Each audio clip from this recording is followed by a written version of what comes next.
Purihin ang Panginoon sa umagang ito. We pray for your wisdom. We pray for your power. Lord, we pray, O God, for your knowledge to know your will and the power, O God, to do them, O God, in the name of Jesus. Dalangin ko po, Lord, na sa lahat ng bagay, Panginoon, ay maging tama ang aming puso, ang aming isipan, at kami gagawa ng napakahalagang desisyon upang tunay nga maranasan namin ang kabutihan at pag-iingat mo, Ama, sa pangalan ng Panginoong Jesucristo. Amen. Purihin ang Panginoon. Magandang umaga po sa bawat isa. And we also pray, Lord, na patuloy nga, O Diyos, na igawad mo ang kagalingan sa kila Ramilo Dordas, Lilian Pomida Jimenez, Reynaldo Guevara, Hearted G. Hart, Basilio Jimenez, Zenny Diaz, Cynthia Bilo. Lord, we pray, O God, not only your healing, O God, but your word, O God, your promises that will give them the faith, Lord, the trust they needed. Hallelujah.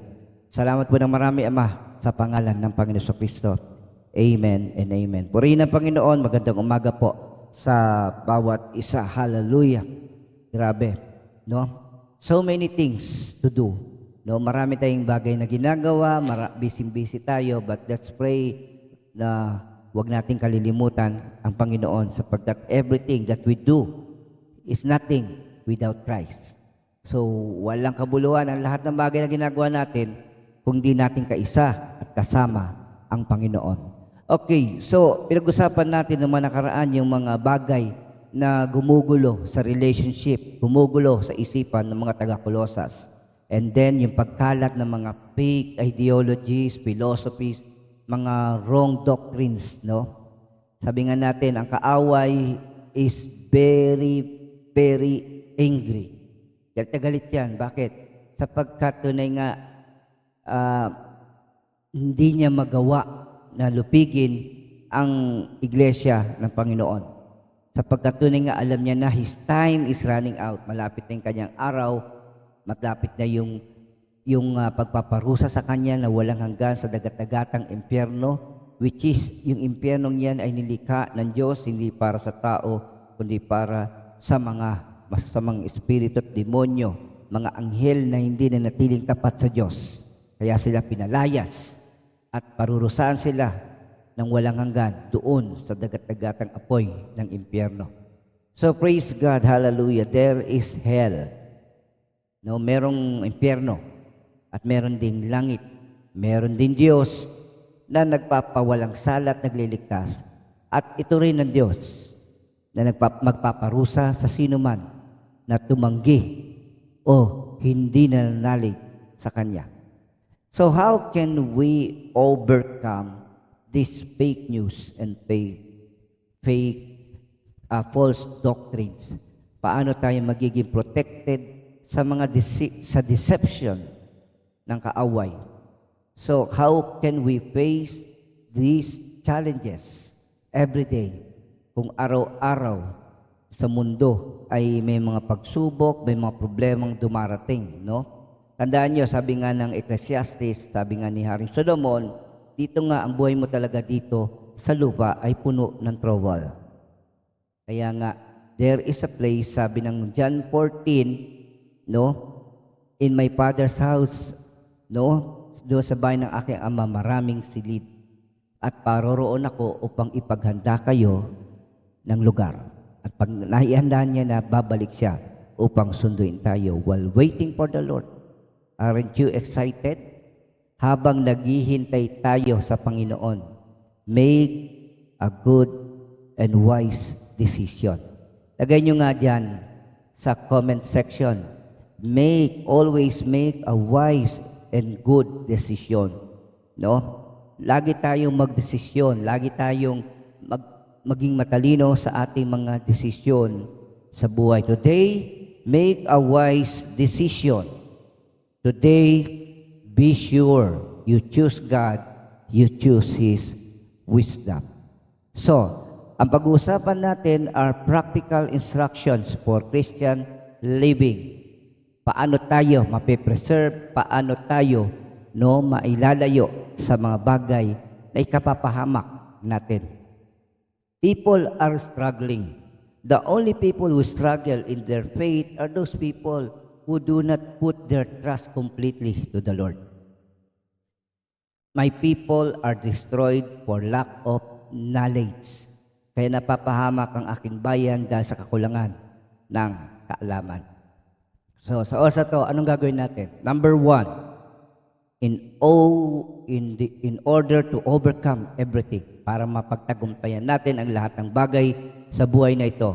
Unang-una kapatid, set your mind on things above.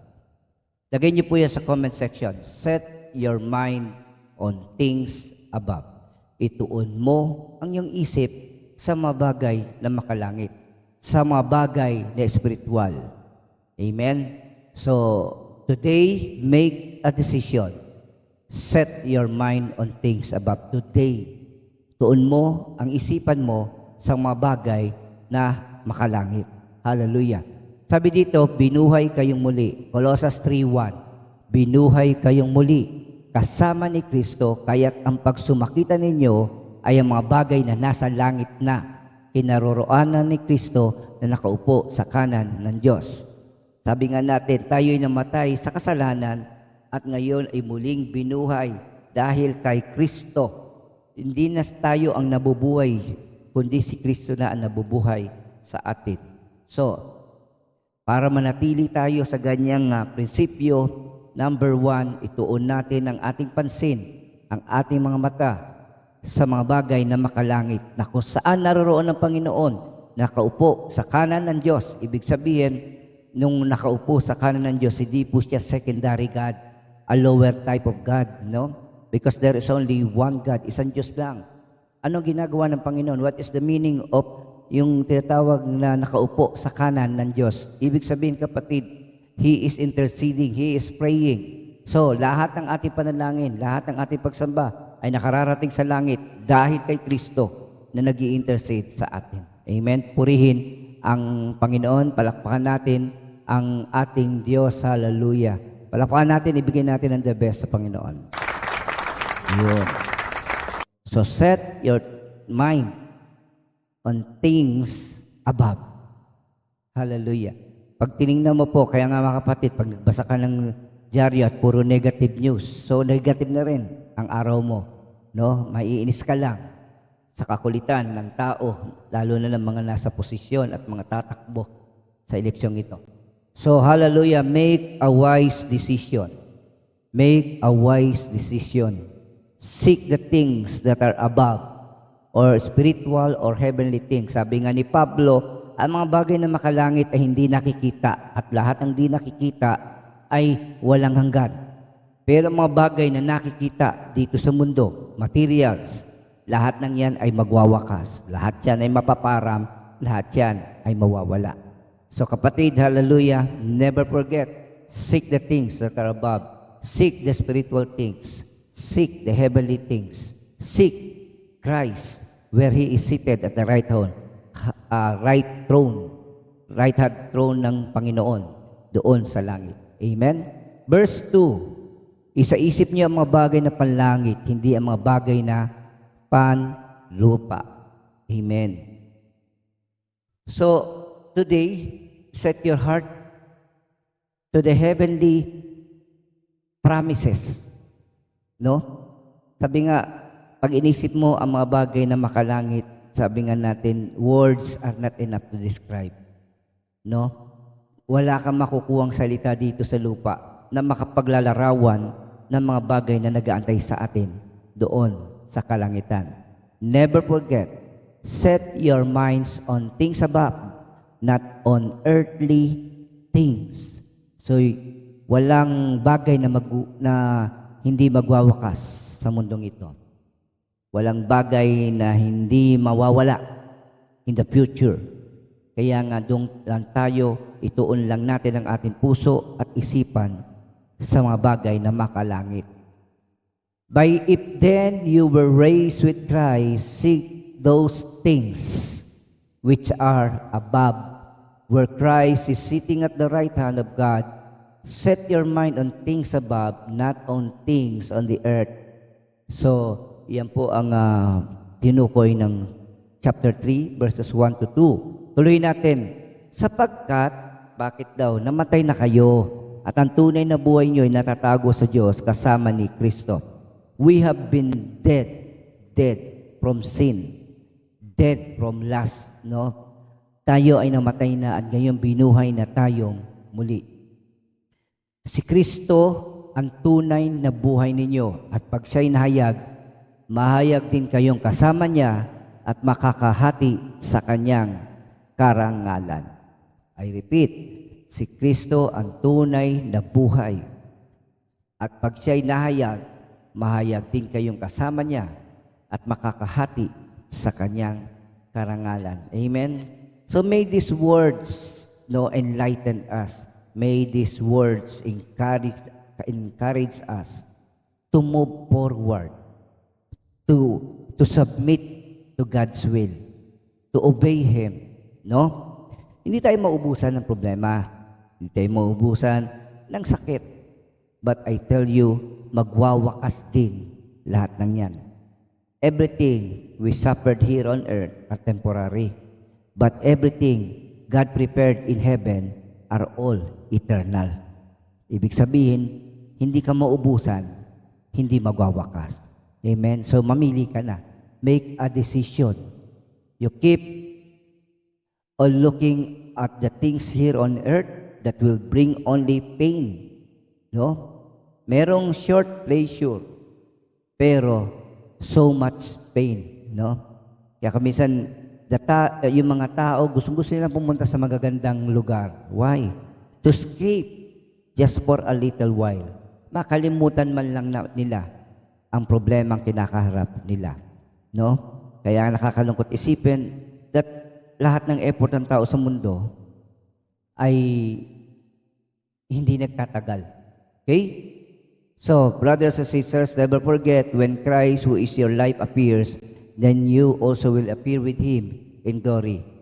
So, huwag niyo kakalimutan na ang buhay niyo ay nakatago, kasama na ni Kristo, at kapag siya ay nahayag, tayong lahat ay makakahati sa karangalan na kanyang tatanggapin. Amen? Purihin ang Panginoon at bigyan natin siya ng isang pasasalamat na palakpak. Hallelujah. So, never forget, for you have died and your life is hidden with Christ in God. When Christ, who is our life, is revealed, then you also will be revealed with Him in glory.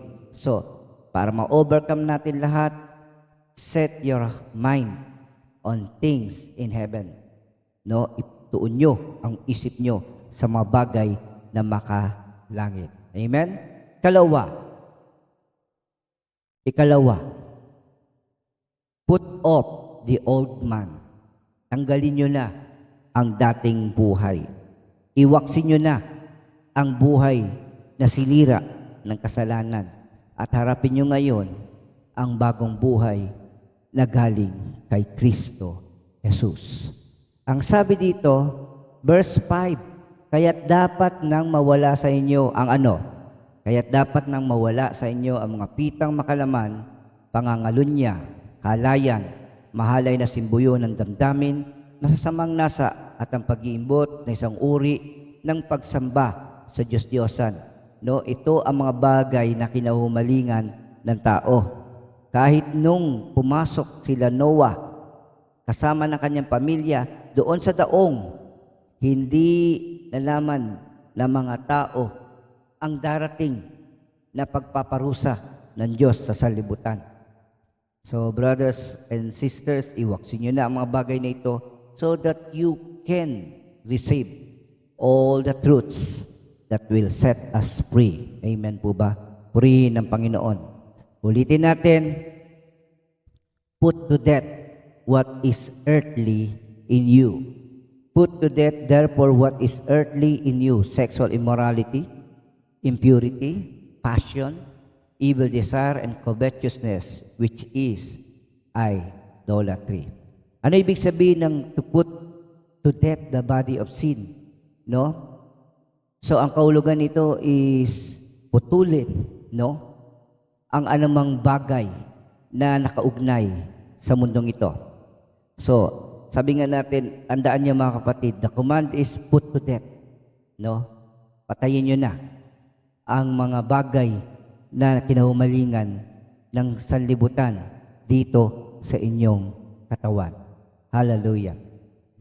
Therefore, consider the member of your earthly body as dead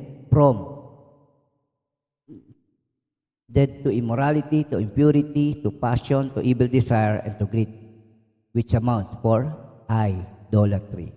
Okay? Bakit po? Bakit kailangan mawala, maputol, mapatay ang mga bagay na ito sa ating buhay? Dahil ang mga bagay na ito, ang Diyos ay napopuot sa mga taong lumalabag sa kanyang kalooban. These are contrary to God's will. Ito'y taliwas sa kalooban ng Diyos, at alam natin that when it is in contrast with God's will, that is an act of rebellion. So wag na tayong magrebelde, no? Sabi nga, sino ang makakaagaw sa atin sa kamay ng Diyos? Kung kakampi natin, nasa panig natin ng Diyos, sino ang maghuhusga sa atin? Kung siya mismo ang nagpawalang sala, siya mismo ang nagsakripisyo para sa kaligtasan natin. Ngayon, kaya niyang ibigay ang lahat ng pangangailangan natin kasama pa ng anak. At higit sa lahat, kapatid, sabi nga natin, dahil kasama natin at nasa panig natin ang Panginoon, hindi tayo magagapi ang kaaway. So, yung mga bagay na yon ay ma-overcome natin. Okay? Yung mga bagay na yon ay iwaksin na natin, kalimutan na natin, no?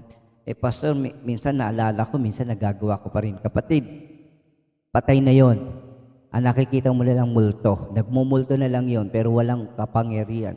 Parang papasok lang sa isip mo, at kapag in-entertain mo, then muli ka niyang aalipinin. So, kapatid, hallelujah, set your mind on things above. Tandaan nyo, ikalawa, hubarin nyo na ang luma. At magpalit na kayo ng bagong kasuotan na galing kay Kristo. Verse 7, nung una, nang pinaghaharian pa kayo ng masamang pita, namuhay rin kayong kasakasama ng mga taong gumagawa niyon. Ngunit ngayon, sabi ngayon, lagay nyo nga po, ngayon. Ilagay nyo po sa inyong comment section, ngayon na. Ngayon na. I-type nyo dyan, ngayon na. Now na. No, walang delay. Walang pasubali, walang if. No? Just do it. Itakwil nyo ang lahat ng ito. Galit, poot, sama ng loob. Iwasan na ninyo ang panunungayaw at malaswang pananalita. I repeat, ngayon na. Itakwil nyo na to. Unang-una, galit. No, galit. Poot at sama ng loob. Di ba, Pastor, pare-pareho yan? No, these are kinds of anger na sabi nga natin, iba-ibang level of anger. No? Supposed to be may galit na nagsasubside. Pagkatapos mailabas ang expression ng galit, bumababa na ito, nawawala na. Okay? Meron namang tinatawag nating puot at sama ng loob na habang tumatagal ay lalong nagiinit. No? So tandaan nyo, iwaksin nyo na yan. Kapatid, ang taong galit, ang taong may puot at sama ng loob, tandaan nyo, tatlong bagay, huwag nyo kalimutan. A, B, C. A, B, C. Ang taong galit, ang taong puot, may puot at sama ng loob, unang-una ay abnormal. Hello? Abnormal. Bakit, Pastor? Kasi ang ginagawa ng mga taong may galit, may puot at sama ng loob ay hindi normal. Andyan nananakit, andyan nagwawala, at kung ano-ano lumalabas sa bibig. Okay? So, abnormal. Kasi hindi ito normal, no? Kaya nga nakakalungkot isipin na marami ang nakagagawa ng kasalanan dahil sa galit, puot at sama ng loob. Kalawa, una, no, abnormal. B, yung yung ikalawa, ang taong galit, ang taong may puot at sama ng loob ay bingi. Bingi. Bakit bingi? Kasi hindi nakikinig sa katwiran, no? Wala siyang pinakikinggan, no? Kundi ang kanyang sarili. So ano yung una? Abnormal, no? Ang ginagawa nila ay hindi normal. Ikalawa, ang taong galit, may puot at sama ng loob ay bingi sa katwiran. Bingi sa katotohanan. And letter C. C. Ano yung susunod? A, B, C. No, ang susunod, sinungaling. Sinungaling. Ano ibig sabihin ng sinungaling? Kapatid, ang ibig sabihin nito, sinungaling. Walang ibang tama kundi siya. Wala siyang ibang pakikinggang pangangatwiran kundi ang sarili niyang pangangatwiran para sa kanya, tama ang kanyang ginagawa. So ano po yung ABC o galit, puot at sama ng loob? 1. Ang taong galit, may puot at sama ng loob ay abnormal. B. Bingi. And C. Sinungaling. Kapatid, if you keep these things in your heart, it will kill you. It will destroy you. Kaya nga ho mga kapatid, kaya maraming tao may cancer ngayon, may sakit ngayon, dahil ang kanilang puso ay puno ng galit, puot at sama ng loob. Kaya pag may lumalapit sa amin na may sakit, tatanungin namin, baka meron ka pang kaalitan, hindi mo pa napapatawad o hindi ka pa napapatawad. Sapagkat nagre-reflect yung galit, puot sa ating katawan through sicknesses. Amen? Kaya purihin ang Panginoon. So, another thing, verse 9, huwag kayong magsisinungaling sa isa't isa. Yamang hinubad na ninyo ang dating pagkatao, pati ng mga gawa nito. I repeat, huwag kayong magsisinungaling sa isa't isa. Yamang hinubad na ninyo ang dating pagkatao, pati ng mga gawa nito. So, brothers, sisters, don't tell a lie. So, be careful what your lips, what your tongue. Kalimutan ko na yung kanta, basta mag-ingat kayo. Kung ano nakikita mo, ano naririnig mo, at higit sa lahat, mag-ingat ka sa sasabihin mo. Amen? Purihin ang Panginoon. Hallelujah. So, ito yung dating buhay. Talikuran nyo na yung buhay na may galit, puot, sama ng loob. Talikuran nyo na yung buhay na puno ng kasinungalingan. At talikuran nyo na ang buhay na makasanlibutan. Ano ngayon ang gagawin natin? So una-una, ituon nyo ang inyong isipan sa mga bagay na makalangit. Ikalawa, hubarin nyo na ang lumang buhay. At ikatlo, isuot nyo ang bagong buhay kay Kristo. Ang binuhay, ang niligtas ni Kristo. Amen? Purihin ang Panginoon. Ano ibig sabihin nito? Verse 10. Magbihis na ng bagong pagkatao. Patuloy itong nababago ayon sa larawan ng Diyos na lumikha sa inyo upang maging ganap ang inyong kaalaman tungkol sa Kanya.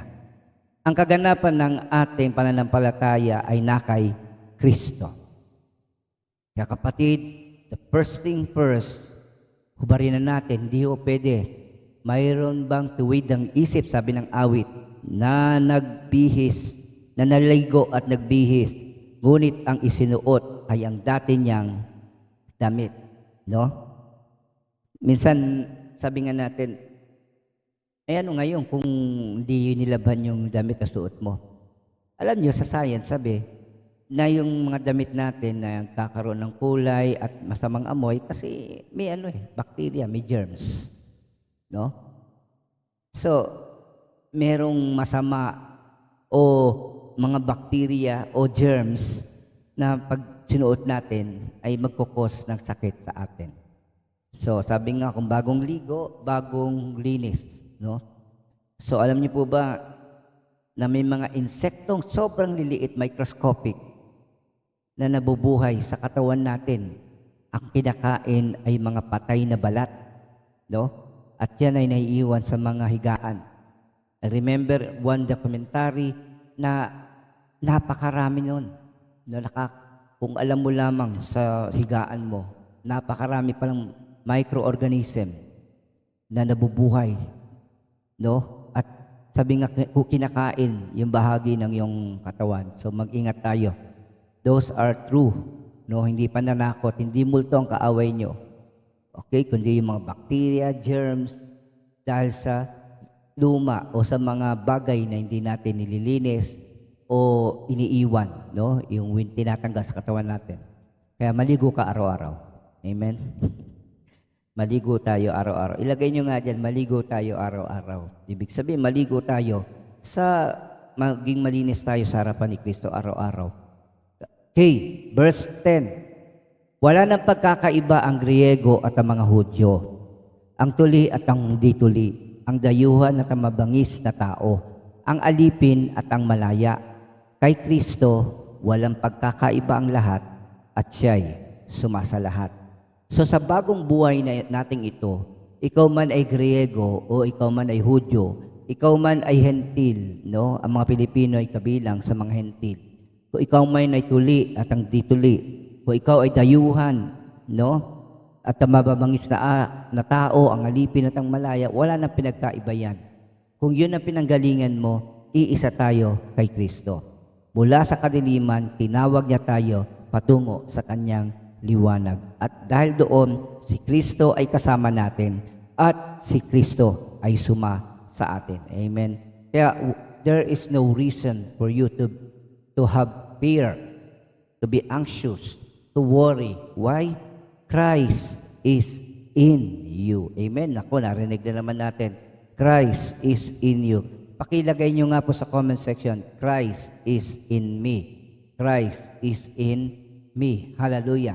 Kayo'y hinirang ng Diyos, tinalaga para sa Kanya at minamahal Niya. Kaya't dapat kayong maging mabagin, magandang kalooban, mapagkumbaba, mabait at matiisin. Ulitin ko, dapat kayong maging mabagin, maganda ang kalooban, mapagpakumbaba, mabait at matiisin. Huwag kayong mag-isip ng masama sa sinuman, no? Kung may nakikita kayong hindi maganda sa isang tao, ibigin nyo, naisin nyo na mapabuti, maitama, maiwasto kung merong mali sa buhay ng iba, lalo na ng ating pamilya at mga anak. Huwag tayong magalit sapagkat ang labang ito ay hindi sa pamagitan ng dugo at laman, kundi spiritual. Yung mga puwersa na nagbubulong ng kasinungalingan, yan, yung puwersa, yung mga espiritu ng pagsuway, no?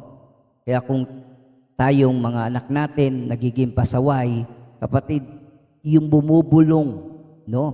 Palayasin nyo, yung bumubulong, yan.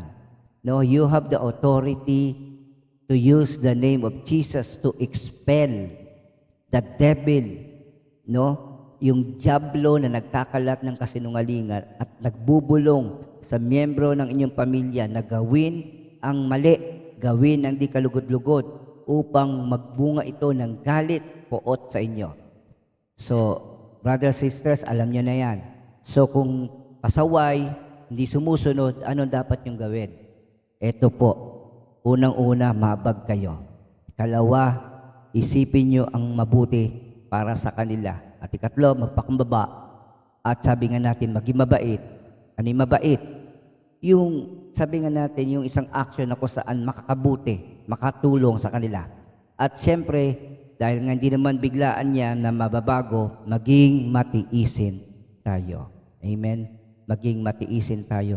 Ang cute-cute ng baby mo nang isinilang yan. No, tuwan-tuwa ka pag ngumingiti yan. Tuwan-tuwa ka na magkaroon ng dimple. No? Ngayong nagka-pimple ang mga anak ninyo, hindi ka na natutuwa, lalo na kung pasaway. No? Nakakagulat na pagkatapos na nung bata yan ay habol ng habol sa iyo at dikit ng dikit sa iyo, umiiyak pag aalis ka, ngayon naman, tinutulak na tayo. Mga kapatid, nagbabago ang ating mga anak dahil nag-grow siya. But kung ang growth niya ay hindi mo gagabayan, hindi mo talaga siya maiintindihan. So, along the way, be there when they needed you. Be there when they're growing. Dapat nandiyan ka. No, napakahirap maging magulang. ang masakit, kailangan ng oras. Oras. Our children need time. And that time is an act of love. Yung oras na binigay mo ay oras ng pag-ibig. Amen? So, brothers, sisters, huwag ka magalit. Huwag ka mainis. Ang dyablo ang gumagawa ng gulo. Kaya palayasin niyo yan. And maputol na ang impluensya ng kaaway sa ating pamilya. Hello. Praise God. Susunod, magpaumanhinan kayo at magpatawaran kung may hinanakit kayo sa isa't isa. Pinatawad kayo ng Panginoon, kaya't magpatawad din kayo. The ministry of the JOP has been very long, 30 plus years of serving God. At nakakalungkot na maraming taong dumating at nawala sa ministeryong ito. Brothers and sisters, nakakalungkot din, karamihan sa mga umalis ay dahil sa mga problemang emotional, relationship. No? So, marami silang reason kung ba't sila umalis. Pero sabi nga natin kapatid, isa lang ang katotohanan. No? Nag-give in sila sa kanilang laman. Kaya sabi dito, para manatili ang ating pagkakaisa at manatili tayo sa kalooban ng Diyos, number 1, magpaumanhinan kayo. Do hindi, sabi na, minsan may sinasabi, yung advance sorry, alam niyo ba yun? Advance sorry, baka maapakan kita, sorry na ha. Baka masaktan kita, sorry na. No? But if you're going to do that, do it sincerely. Magpaumanhinan kayo. So pag humingi na ng tawad, tanggapin na. Patawarin at kalimutan. At sabi dito, magpaumanhinan kayo at magpatawaran kung may hinanakit kayo sa isa't isa. Pinatawad kayo ng Panginoon, kaya magpatawad din kayo. At kung hindi ka magpapatawad, wala kang karapatan na patawarin din ng Panginoon. Amen? Kung gusto mong gawin sa iyo anong gustong gawin sa iyo ng Panginoon, gawin mo sa iba. Amen? Kaya kapatid, magpatawaran tayo. Verse 14, higit sa lahat, mag-ibigan kayo, pagkat ito ang buklod ng ganap na pagkakaisa. Brothers and sisters, the love of Jesus is, i-type nyo nga dyan, the love of God, the love of Jesus. I-type nyo sa comment section. Above all, no, kapag napapagod ka na sa pasaway mong anak, the only way to overcome is the love of God.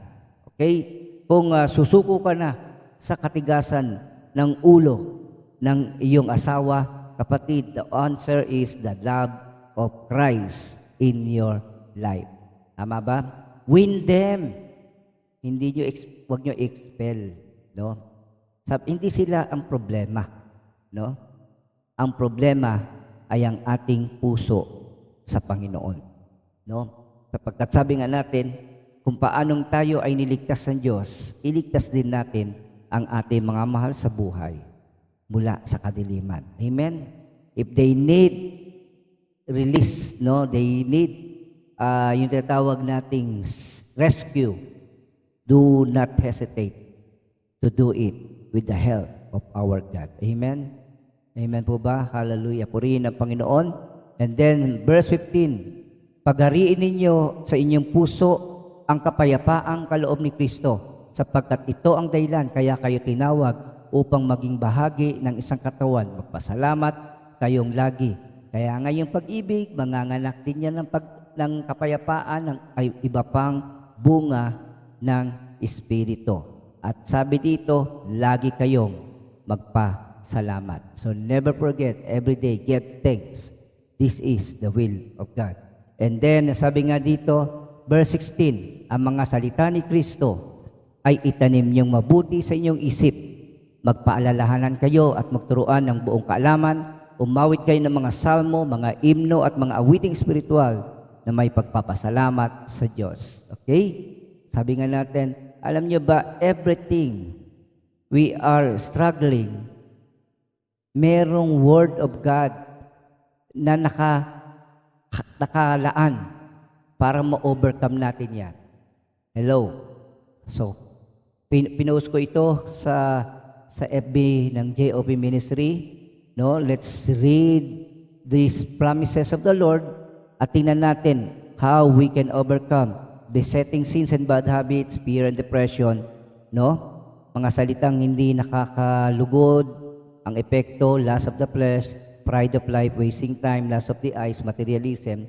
So, how to overcome these things? We have the Word, we have the wisdom, we have the promises of God. Kaya kapatid, anuman ang gagawin ninyo, magi sa salita o sa gawa, ikaw ay magulang, ikaw ay anak, ikaw ay kapatid, ikaw ay Pilipino, ikaw ay lingkod. Kapatid, sabi dito, maging sa salita o sa gawa, gawin yung lahat sa pangalan ng Panginoon Jesus at sa pamagitan niya ay magpasalamat kayo sa Diyos Ama. Be a good mother. Be a good father. Be a good son. Be a good brother. Be a good sister. Be a good servant of our God. Amen? How to stay good, how to stay in the light. Sabi nga dito, let Jesus Christ lives in you. Purihin ang Panginoon. Sa Diyos ang papuri, manatili tayo sa Kanyang presensya at huwag nating ilalayo ang ating pansin sa ating Panginoong Jesucristo. Magandang umaga, umaga na tagumpay, umaga ng kagalakan at kapayapaan na nagmumula lamang sa Diyos sa buhay. Hallelujah. Hallelujah. Sa Diyos lang ang papuri.